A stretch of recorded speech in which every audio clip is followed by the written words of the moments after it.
கூடலூர் குடிக்காடு கிராமத்தில் மிக பிரசித்தி பெற்ற முருகர் கோயிலோட பங்குனி மாத தேர் தாங்க.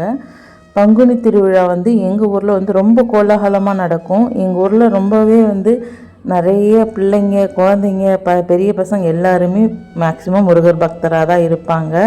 முருகர் கோயில் தான் இங்கே அதிக ப்ரிஃபரன்ஸ் பண்ணுவாங்க. மாரியம்மன் கோயில் இருக்குது, அது இப்போ தான் கன்ஸ்ட்ரக்ட் பண்ணாங்க. இருந்தாலும் முருகர் கோயில், பிள்ளையார் கோயில் தான் இங்கே ரொம்ப ஃபேமஸ் கூட. ரொம்ப ரொம்ப சக்தி வாய்ந்த முருகர் கோவில் இது. தேர் அன்னைக்கு நான் எப்பவுமே அதிக ரஷ் இருக்கும்போது உள்ளே வர்றது கிடையாது. ஃப்ரீயாக இருக்கும்போது சாமி தரிசனம் பண்ணிட்டு போயிடுவேன். பார்த்திங்களா எவ்வளோ அழகாக இருக்காங்கன்னு சொல்லிட்டு. இது பங்குனி உத்திரத்தோட முதல் நாள் நைட்டு. பங்குனி உத்திரம் முதல் நாள் மதியமே ஸ்டார்ட் ஆகிடுச்சு. நைட்டு தேர் அலங்காரம் பண்ணி படைச்சி எல்லாத்துக்குமே சாப்பாடெல்லாம் கொடுத்துட்டு தான் தேர் கிளம்பும். பங்குனி மாதம் இந்த 10 நாளுமே கோலாகலமாக இருக்கும் எங்கள் கிராமமே. நைட் ஆனிங்கன்னா செம்ம க்ரௌடாக இருக்கும் கோயிலுக்குள்ளே. எல்லாருமே வந்துடுவாங்க கோயிலுக்கு.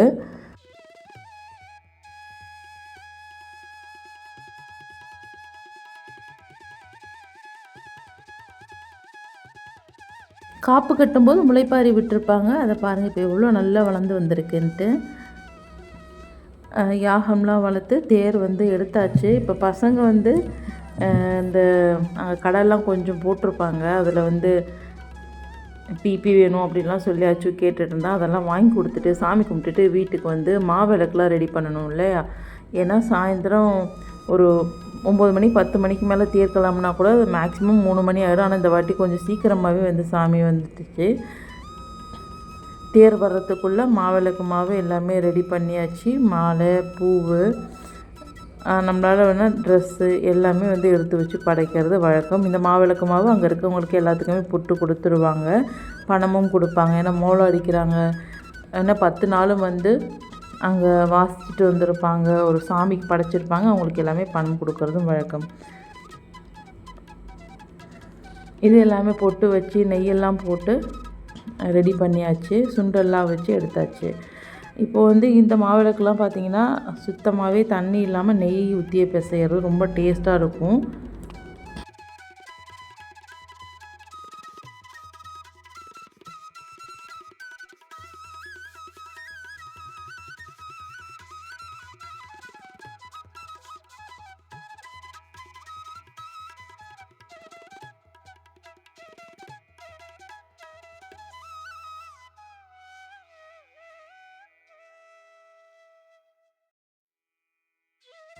தேர் வந்துடுச்சு. நாங்களும் எல்லாமே எடுத்துகிட்டு கிளம்பிட்டோம்.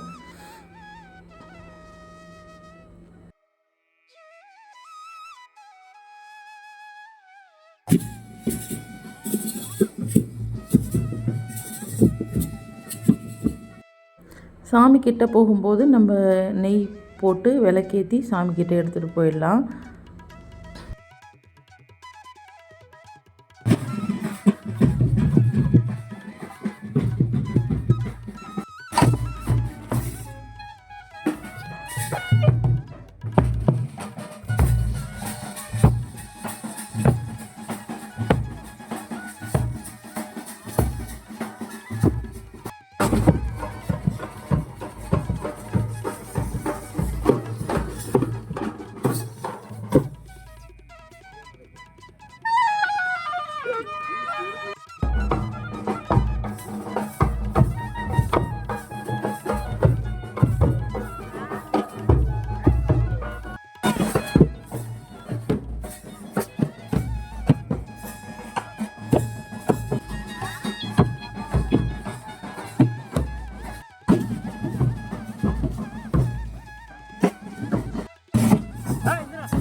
சாமி கும்பிட்டுட்டு வீட்டுக்கு வந்தாச்சு. இது அமியாமல் வீட்டுக்கு எடுத்துகிட்டு வச்சு இங்கே ஒரு சூடத்தை காமிச்சிட்டு நைட்டு தூங்க வேண்டியதான்.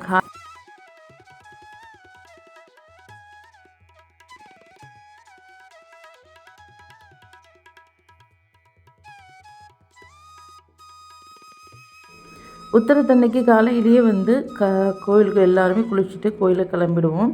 பால் குடம் எடுக்கிறவங்க, காவடி எடுக்கிறவங்க எல்லாருமே வருவாங்க. நம்மளுமே வந்து பூ பழம் எல்லாம் எடுத்துக்கிட்டு நம்ம வீட்டில் என்ன தானியங்கள் என்ன காய்கறி பழங்கள் விளையுதோ அதை வந்து சாமிக்கிட்ட வைக்கணும். நாங்கள் எங்கள் சார்பாக ஒரு மூட்டை நெல், வாழைக்காய், மாங்காய், எலுமிச்சைப்பழம் எல்லாமே கொண்டு வந்து வச்சுருந்தோம். வச்சுட்டு சாமி கும்பிட்டுட்டு நாங்கள் கிளம்பிட்டோம். இவங்கெல்லாம் வந்து பால்குடம் காவடி எடுக்கிறதுக்காக இருக்காங்க. நான் இப்போது காய்கறி எல்லாமே கட் பண்ணிவிட்டு சமையலுக்கெல்லாம் ரெடி பண்ணிவிட்டு பால்குடம் எடுக்கிறவங்க எல்லாமே திருவட்டத்துறையில் இருக்கக்கூடிய தீர்த்தாபுரீஸ்வரர் சிவன் கோயிலுக்கு தான் வந்து நடந்தே போவாங்க. கிட்டத்தட்ட அது எங்கள் ஊர்லேருந்து 3.5 கிலோமீட்டர் இருக்கும் தூரம். அங்கே வந்து காவடியெல்லாம் வச்சு எல்லா அபிஷேகமும் பண்ணி அளவு குத்துறவங்களுக்கு எல்லாமே சாமி வந்தால் தான் வந்து அழகு குத்துவாங்க. அதுக்கு முன்னாடி கருடன் வரணும். கருடன் வந்து வட்டமிட்டால் தான் வந்து ஆரம்பிப்பாங்க. இப்போ பால் குடம் எடுக்கிறவங்க அழகு குத்துறவங்க எல்லாமே இந்த ஆற்றுல போயிட்டு அந்த ஆற்றுலேயே குளிக்க முடியலனாலும் அங்கே டேப் இருக்கும், அதில் குளிச்சுட்டு அங்கே போயிட்டு அழகு எல்லாம் போட்டுக்குவாங்க. அங்கே அதுக்கு வந்து சாமி கருடன் வந்து சுற்றணும் அப்படின்னா முருகரை வருந்தி வருந்தி பாடுவாங்க. அப்போ தான் வந்து அந்த கருடன் வந்து சுற்றி அவர் சொன்ன பிறகு தான் வந்து அழகு குத்துவாங்க. இதெல்லாம் ரொம்பவே ஆச்சரியமாகவும் வியப்பாகவும் இருக்குது. அந்த அளவுக்கு முருகர் வந்து ரொம்ப சக்தி வாய்ந்த முருகர், நம்ம ஊரில் இருக்கக்கூடியவர். இப்போ வந்து நான் திட்டக்குடி கோயிலுக்குமே போயிருந்தேன். அங்கே வந்து வெள்ளியில் வந்து அலங்காரம் பண்ணியிருந்தாங்க, சூப்பராகவே இருந்துச்சு. நம்ம வீட்டுக்கு வந்ததுமே நம்ம வீட்டில் என்னெல்லாம் சமைச்சிருப்போமோ மாவிளக்கு, வடை, அப்பளம், பாயசம் எல்லாத்தையும் எடுத்துக்கணும். சாப்பாடு, சாம்பார், ரசம், பொரியலோடு எல்லாமே எடுத்துகிட்டு வந்து கோயிலில் வந்து நம்ம சார்பாக கொடுக்கணும். அது எல்லாமே எங்கள் இதில் வந்து கொட்டிடுவாங்க. நான் இப்போ மாவிளக்குமே இங்கே ஏற்றி சாமியெல்லாம் கும்பிட்டாச்சு. சுண்டல் எல்லாமே வச்சு படைச்சிட்டு அப்புறம்தான் வந்து நம்ம போய் வீட்டில் வந்து விரதத்தை முடிக்கணும். இது பால் குடத்தை எடுத்தவங்களாக இருந்தாலும் சரி, எடுக்காதவங்களாக இருந்தாலுமே சரி, எல்லாருக்குமே ஒன்று தான். எங்கள் ஊரில் கோயிலில் படைச்சாதான் அடுத்து தான் வீட்டில் வந்து படைக்கணும். அது மணி 3 இருந்தாலும் 4 இருந்தாலும் நாங்கள் இந்த வழக்கத்தை தான் ஃபாலோ பண்ணிக்கிட்டு இருக்கோம்.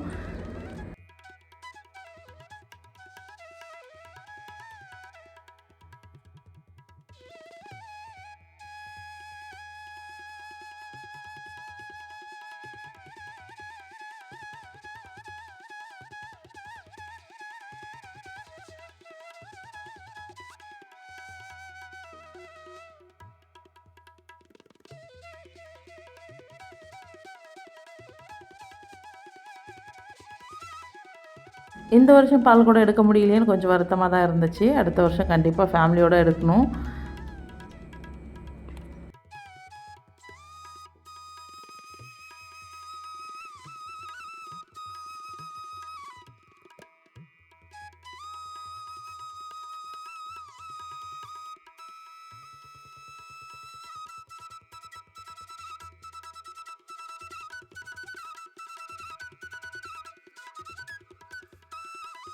காவடி அழகு எல்லாமே ஊரை சுற்றி வந்தாச்சு. அவங்களுக்கெல்லாம் தீபாராதனை எல்லாம் காமிச்சிட்டு தான் நம்ம விரதத்தையே முடிக்கணும். கோயிலுக்கு வந்து சமைச்சதை படைச்சிட்டு வந்து இப்போ விரதத்தை வந்து முடித்தாச்சு. சுண்டல், கடல வடை, உளுந்த வடை, உருளைக்கிழங்கு பொரியல், வாழைக்காய் பொரியல், சுரக்காய் பொரியல், சாம்பார், ரசம், பாயசம், அது மாதிரி வந்து பச்சரிசி சாதம், மாவிளக்கு எல்லாமே ரெடியாக இருந்துச்சு. நாங்கள் எல்லாம் சாப்பிட்டு பங்குனி உத்திரத்தோட விரதத்தை முடிச்சிட்டோம். நன்றி.